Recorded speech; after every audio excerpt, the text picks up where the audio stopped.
So it's the next day, the paint's all dry. Give you a quick little walk around on it. Looks a lot better than it did. Still ain't perfect, but oh well. So now I'm gonna flip it over, do the valve covers, put spark plugs in it, and then put the front of the engine back together.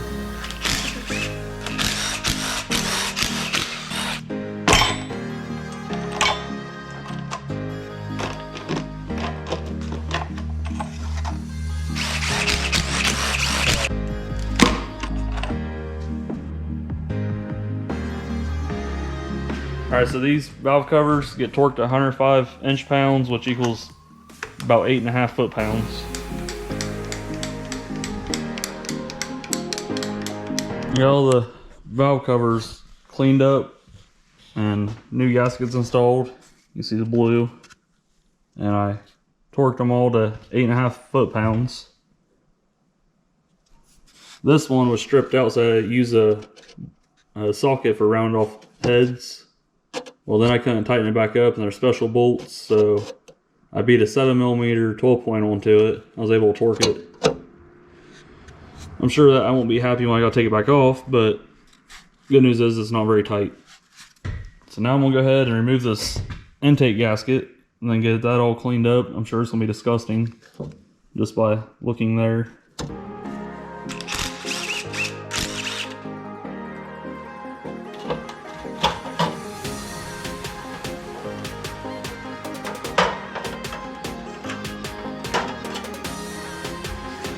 This will be fun to clean without getting shit down there.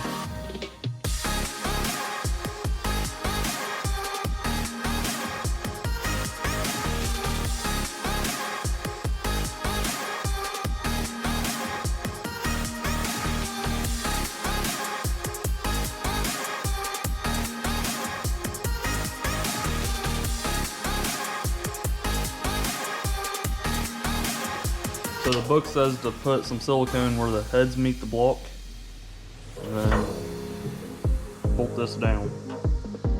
Don't say a torque, so just go tight.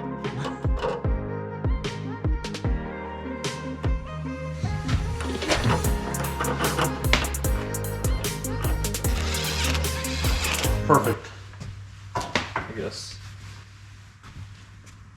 I really want to put the intake on now. But then I can't get to him. Probably don't need his 2 bolts.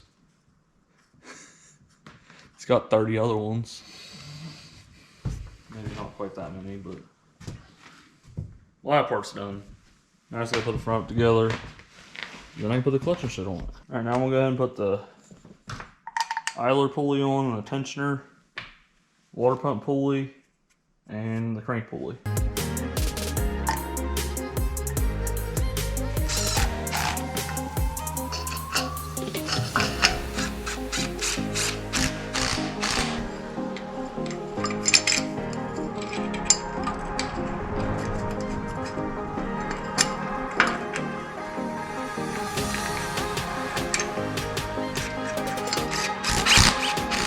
I like how the tensioner bolt is a 17mm, the crank bolt is a 15mm. Makes sense.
I'm putting NGK Iridium 4s in it. I'm gonna put anti-seize on the threads. Make sure you don't get it on the tip of it. And I'm gonna torque them at 13 foot-pounds.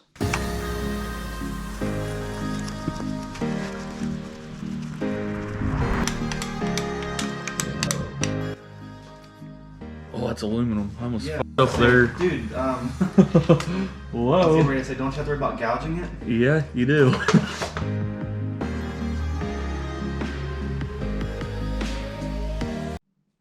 So I kind of messed up doing the valve covers. It turns out I was cleaning up my workbench and I found a baggie of these little rubber seals. And these are for all the valve cover bolts.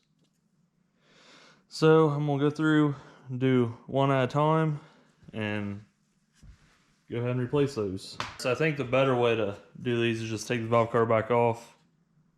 The reason for that is my pulleys up, I gotta force them out, and this little sleeve right here rips some of the blue gasket for the valve cover. So I'm just gonna go ahead and take the valve cover off, replace them, then put them back on. It's the same concept as I did before, just this way is the right way. So I'll get back to you guys when I get all those replaced.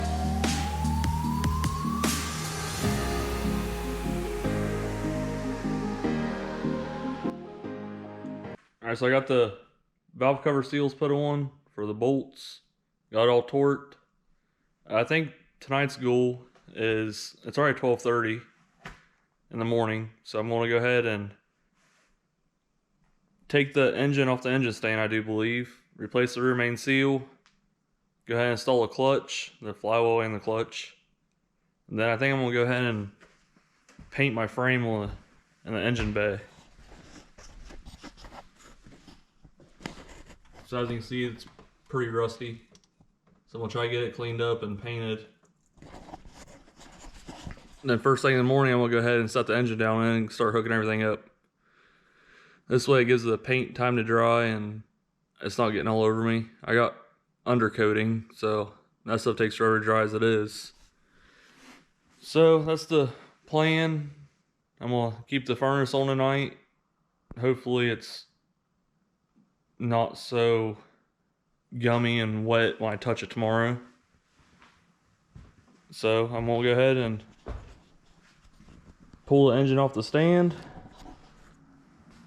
And we'll get I need to clean up the back of the heads also. I haven't did that yet.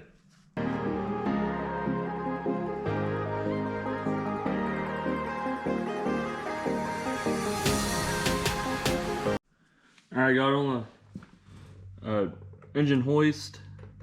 I cleaned up the back of the heads and the block for the most part pretty well. I mean, it's not great, but the main reason why I want to clean it all up is I want all the oil off of it, so this way if I have a leak I can see where it's coming from. It's not just already coated in oil before I put it together. So that's the main goal here. Alright, so the rear main has, looks like 5 10mm bolts. I'm going to go ahead and remove those and we'll see what happens.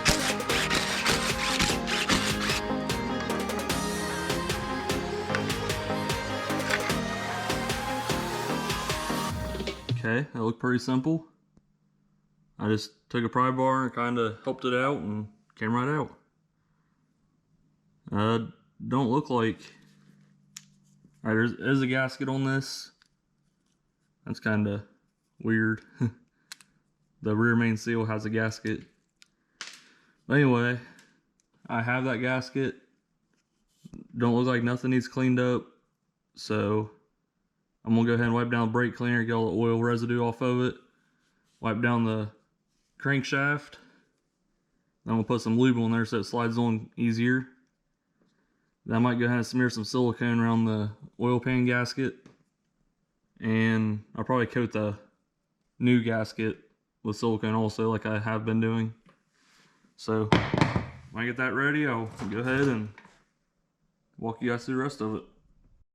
Alright, so I went to put silicone on the new gasket that came with the kit. Then I looked at the rear main that came with the kit. And there's actually a gasket built on this. So this black line here is rubber. Sticks out a good bit. So I'm just gonna, I guess, leave it alone.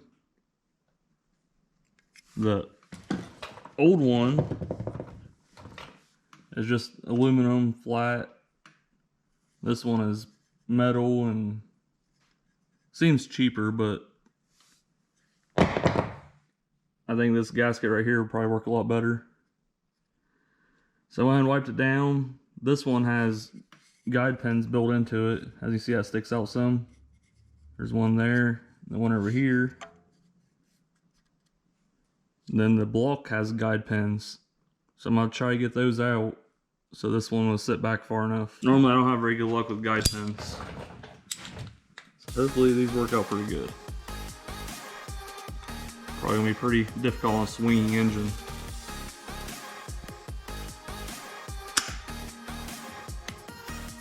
Okay, that's pretty easy.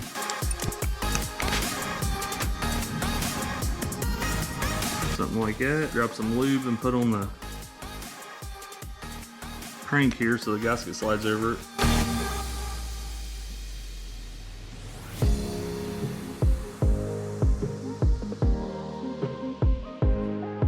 So this gasket comes with a little plastic sleeve. This clear right here, that's plastic. It comes out. I think it's to help it over the crank.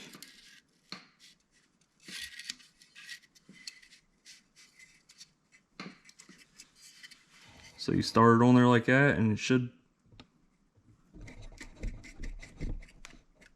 push right back.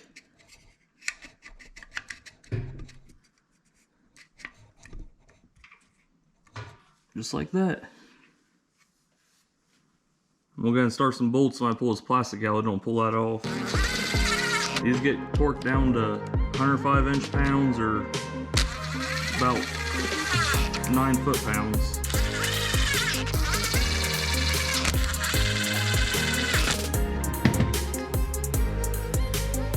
Okay, came right out. Seal looks pretty good. It's all nice and flush. It's not sticking out nowhere. So I think we did a good job. Got my torque wrench set to 9 foot-pounds. Yeah, and that's how you install a rear main seal on a 3.8 liter for a Jeep. So now I'm gonna go ahead and grab the flywheel. We'll get it bolted up. And we'll get some Loctite for the flywheel bolts.